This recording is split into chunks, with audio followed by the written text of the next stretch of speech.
Hello, everybody, and thank you for tuning in to the Liberty Report. With us today is Chris Rossini, our co-host. Chris, welcome to the program. It's great to be with you again, Dr. Paul.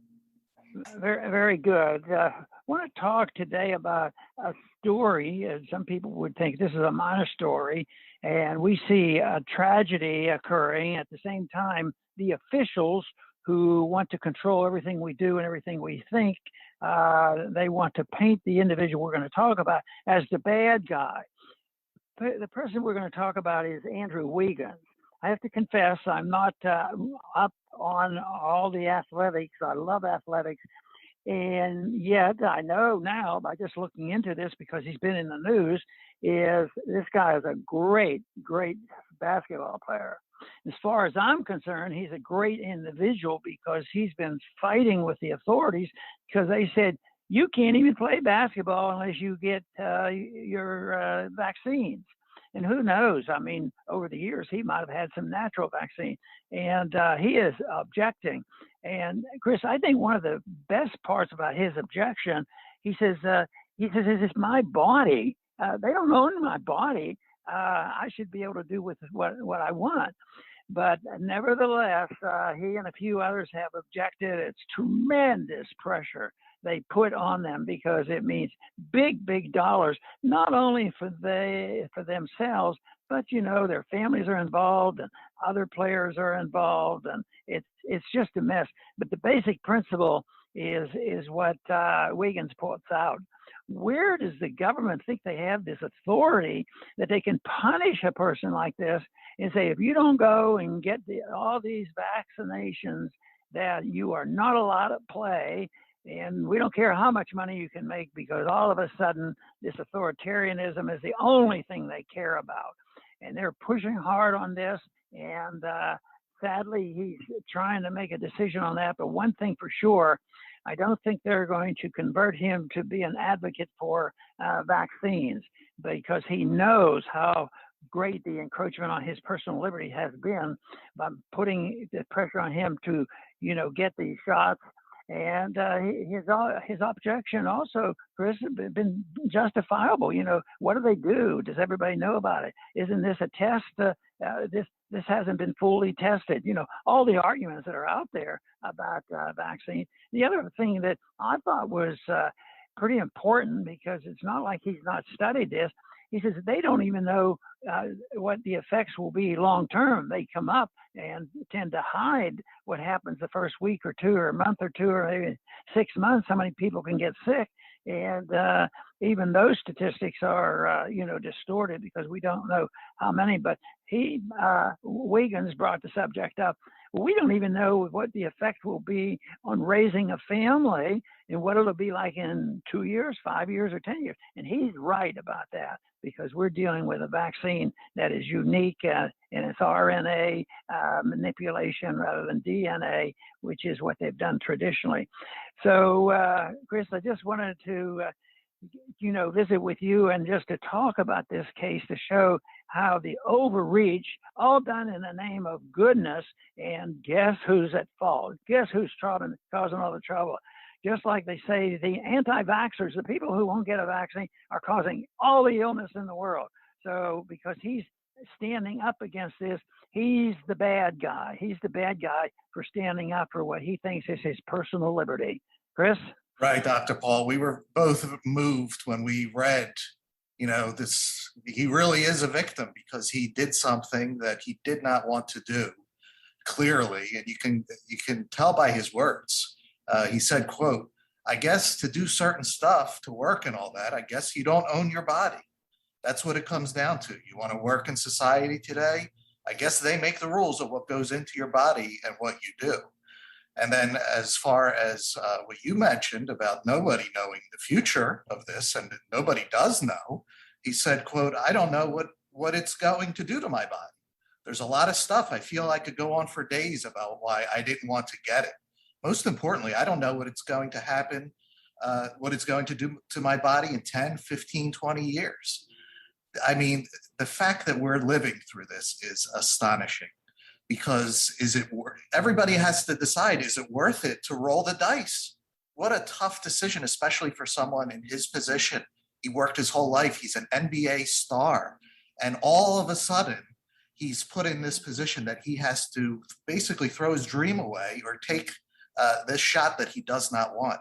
And we don't know the answer for anyone besides ourselves on what to do. What we do know, though, is this: the people pressuring you now, if something happens, they're not going to be there if there's a problem. They'll be gone and you won't be able to find them anymore. Their hands are going to be wiped of any role that they played in pressuring you. You can count on them to be there now to hassle you. But if something does happen, they'll deny that, had anything to do with the shot. We're already seeing that. And they'll be gone. So it will literally be on you, and you will have to deal with the decision. This is very, very difficult, especially for somebody in Wiggins' position. And this is difficult for anybody who's resisting. And of course, we talk a lot about resisting, all these mandates, and there is a lot more resistance now than before.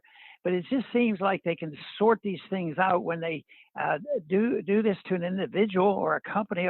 They punish you. It's a threat. It's an intimidation. It's violence, and they push that, and that it makes it very difficult, especially when we have been a nation that believes in following the law. And many people with strong religious beliefs believe you follow the law, and so they present these things for public health reasons. And what they do, and you've already mentioned it, they turn it around and make Wiggins the problem and the victim. But his resistance isn't the problem. It's the problem that there are these laws and rules. And I think one thing that there's a way of handling this that is difficult, because if people don't, they want to object.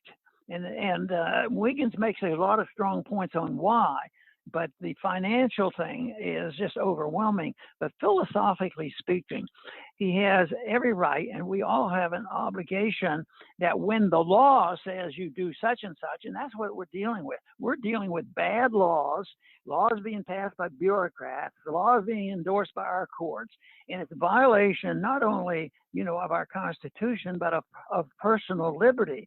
And that is what has to be said. So how can we resist if we believe in law and order? And you're a small number of people. Aren't you off on the wrong track if you're objecting to it? No, I think if you're confident about what they're doing is wrong, I think we all have more obligations to make that point. In a free society, we used to be able to do that without any fear. But now they didn't come to Wiggins and say, we're going to put you in jail, or you said something and it was politically incorrect. But they will destroy a person. They'll destroy their income, their businesses, and financially they can destroy them. But I follow a principle that there is such a thing as a higher law. The higher law for me is we have the legislative law, we have the Constitution. The Constitution, of course, not a lot of people have that much respect for it, and the bureaucrats aren't supposed to write all these laws, so they're actually unconstitutional.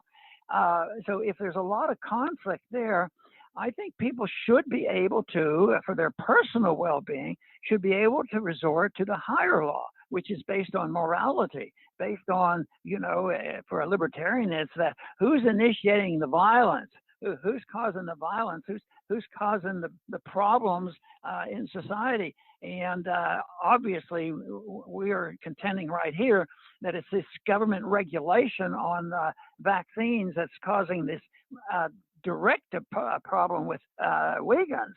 But this goes on and on.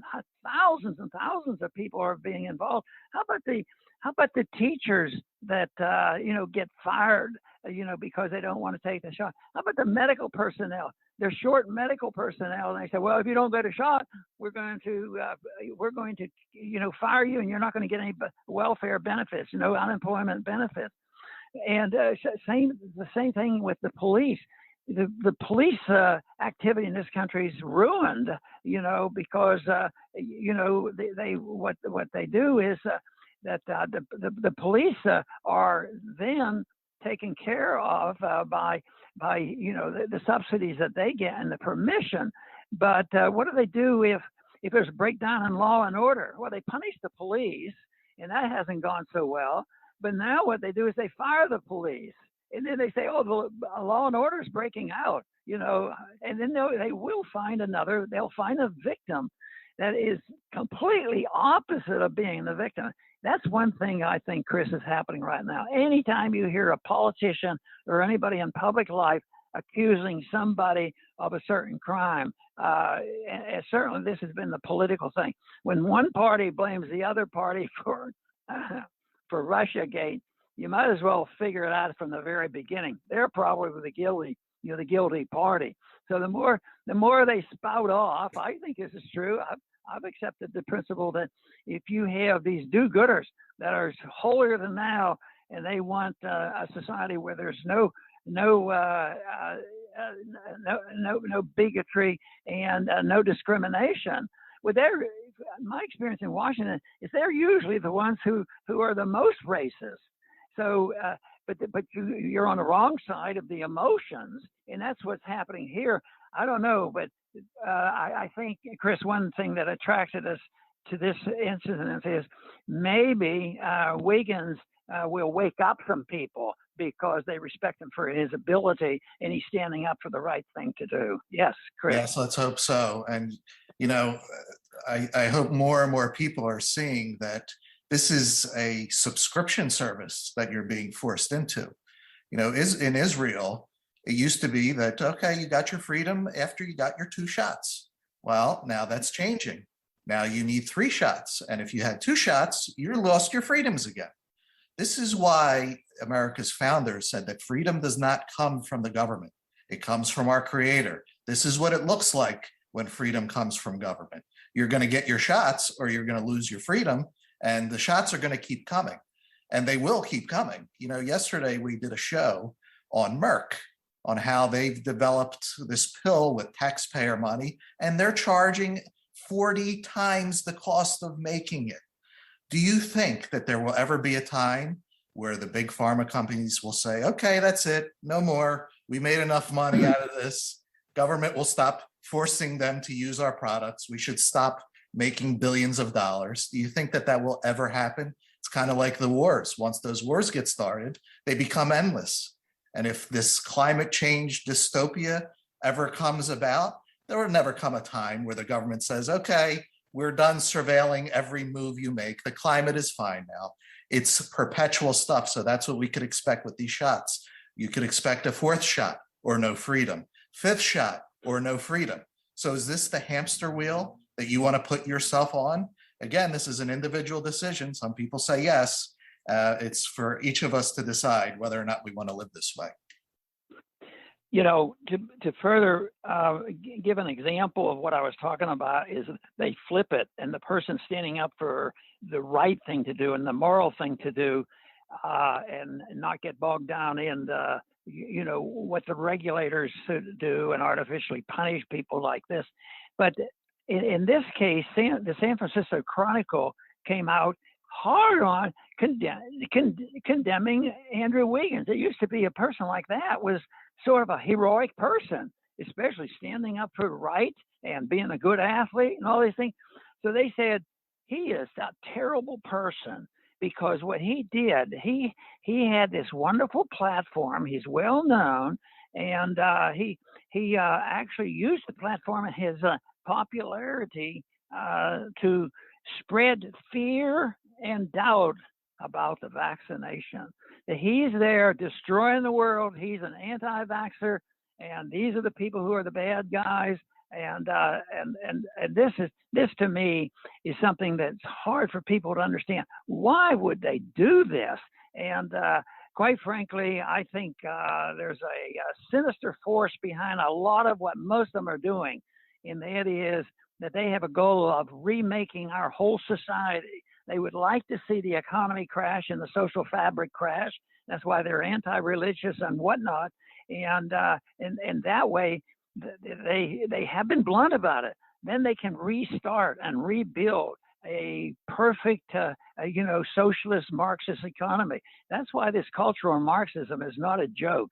That is a serious problem. I think what we're seeing here is a reflection of that. That's right, Dr. Paul. I'll finish up with my closing thoughts now. Okay. Every weekend we see over in Europe massive amounts of people that are resisting and protesting. And while there are protests here, compared to Europe, it pales in comparison as of now. And I thought to myself, why would this be? And my personal opinion is Europeans have a very good memory and have long experiences with just how despicable people in government can get. Recently, I think it was this week or last week, we saw the Polish embassy in Australia. They came out in protest against the brutality of the Australian government that they're committing against their people. And I think you think to yourself, why Poland? Why is everybody else being quiet? Well, think about Poland in World War II and what that country went through.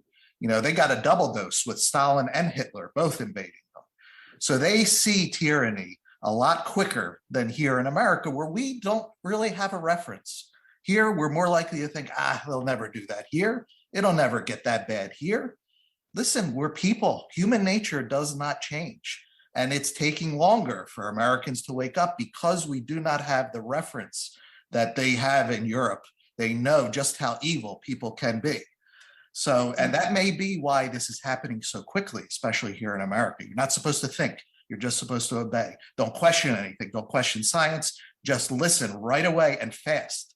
Because, in America, it's taking a while to really get a grasp on just how bad things are. And you know what? We've seen over 2 years, we've seen our own people turn on each other at the grocery stores. So, that has reminiscences of East Germany. So Americans need to wake up and wake up fast. We have a lot of advantages here. There's a lot of negatives, but there's a lot of positives that can really turn the tide on this thing. Very, very good, Chris. And I want to finish with talking a little bit about what I see has happened to the practice of medicine, which is very discouraging because, in my short period of time, relatively speaking, getting into medicine, getting my medical degree in 1961, up until where we are today, in 1961, we didn't have Medicare or Medicaid, and most people saved money and paid their bills. And from my viewpoint, because I practiced medicine before all those programs were out, and I don't remember people lining up and not getting any care and people dying in the streets and all this. So that is a big change. But the other thing that has changed a lot is the fact that the doctor-patient relationship has been ruined, and that is so key.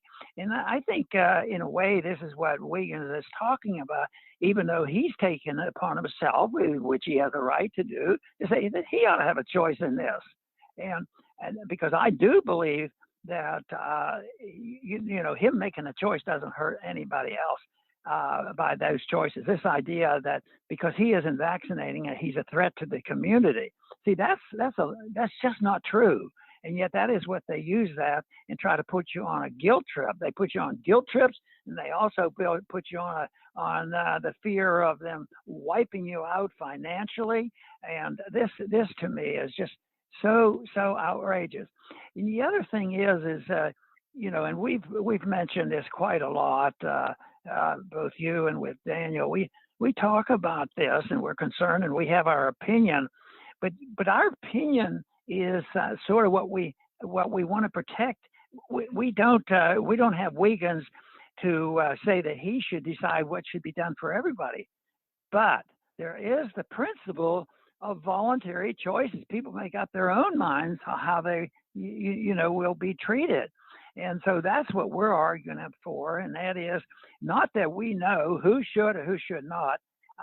We may have an opinion, but that should be left to other people. And really, it should come down to individuals having a trustworthy physician, which is difficult to find these days because most of the time they don't have one or two doctors. They have a corporation that practices medicine. And then you have the corporations running the drug companies and the corporations making a lot of money on vaccines. And Chris has already mentioned that again. So those are the problems. that they have. But I find it rather sad on what's happened with the practice of medicine, and this to me should be combined with an understanding of what personal liberty is. Personal liberty is making your own choices about all your life, and certainly it includes making your personal choices with your own body, what medicine you want to take, what kind of risk you're going to take. Everybody takes risk every day, and many times the risks aren't too smart. But the idea that some bureaucrat is all of a sudden going to make us safe from anything we ever do in taking a risk, that has to be done in a different manner. Because quite frankly, I think when the government gets involved and they make a mistake, just think if theoretically, let's say they've been off on the wrong track here for a year and a half and putting roadblocks in some of the medications that are very, very inexpensive, and there's an alternative to some of this very expensive treatment, and then also pushing the vaccines and saying that if you don't do it, you're going to destroy the world. So this is something that we have to realize it, but it can be solved. I don't think it's that hard. Why shouldn't everybody join in and say, I like this idea of voluntarism. I can do with my life what I want, and with my money with what I want, and let's do this. And if I make a mistake, I can suffer the consequences. But in the meantime, let me decide whether I can have a shot, a vaccine, and play basketball without getting a vaccine. So this is a big issue for liberty, but it's a gigantic issue, of course, for Andrew Wiggins, who should be complimented for standing up on principle. I want to thank everybody for tuning in today to the Liberty Report. Please come back soon.